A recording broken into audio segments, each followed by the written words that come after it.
আপনাদেরকে দেখাবো সর্ষে ডিম ভাপা। ইনগ্রেডিয়েন্টস গুলো দিয়ে দিচ্ছি। প্রথমে দিচ্ছি আদা বাটা এক চামচ পরিমাণ, জিরা বাটা 2 চামচ পরিমাণ, কাঁচামরিচ বাটা 2 চামচ পরিমাণ,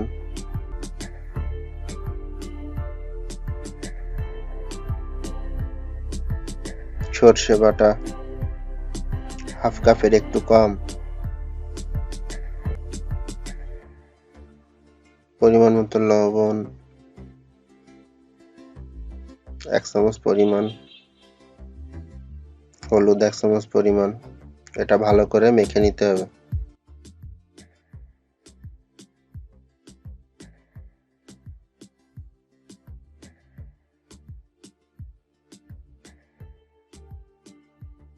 এটা ভালো করে মেখে নিয়ে এর ভিতরে হাফ কাপের একটু কম বা হাফ কাপ পরিমাণ সর্ষের তেল দিয়ে দিতে হবে।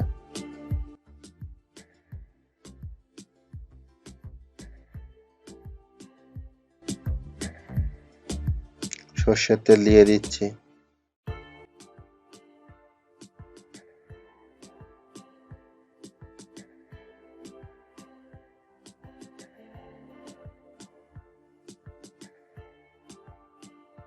আমি এখানে হাফ কাপের কমই নিয়েছি।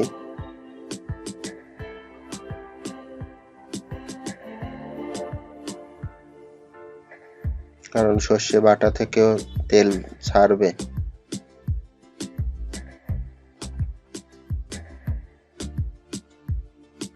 এবার ডিমগুলো এর মধ্যে দিয়ে ভালো করে মিক্সিং করব।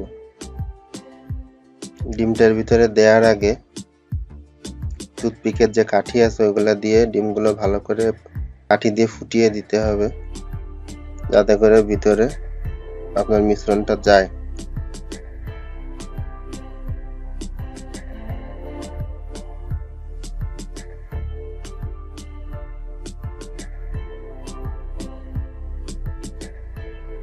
এবার আমি এটা আধা ঘন্টা রেখে দিব।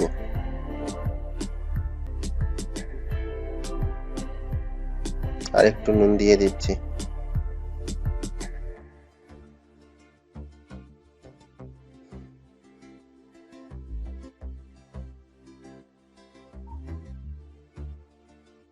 আধা ঘন্টা পর ফিরে আসলাম।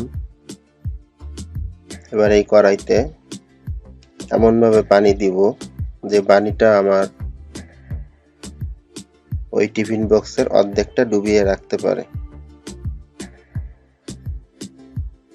এটা আপনারা আগেও দিতে পারেন বা টিফিন বক্সটা বসিয়েও, যে পাত্রটা বসিয়ে নিচ্ছেন তার অর্ধেকটা পানিতে ডুবে থাকবে, সেভাবে তো পানিটা দিতে হবে।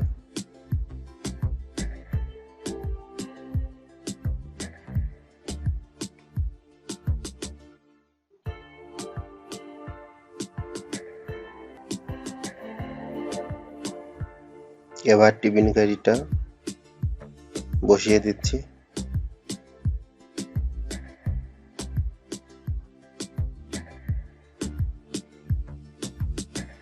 দেখেন টিফিন কারির অর্ধেকটা পানি দিয়েছি, অর্ধেকটা ডুবে আছে।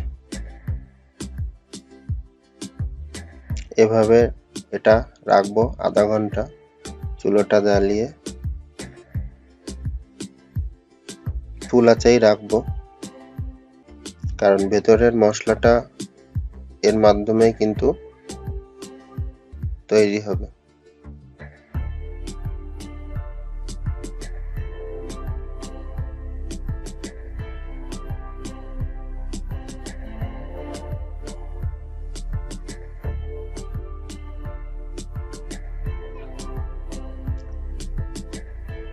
বিশ মিনিটের মতো হয়ে গেছে।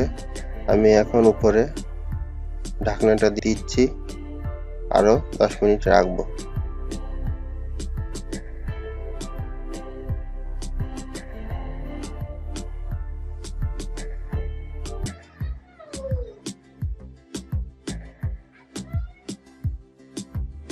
আপনারা একদম প্রথম দিক থেকে ঢেকে দিতে পারেন। হয়ে গেল আমাদের সর্ষের ডিম ভাপা। এবার নামিয়ে নিচ্ছি।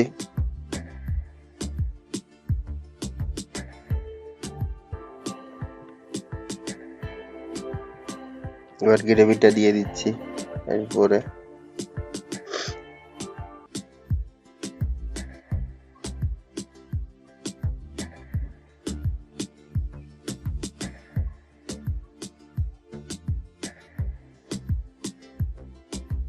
হয়ে গেল আমাদের সর্ষের ডিম ভাপা।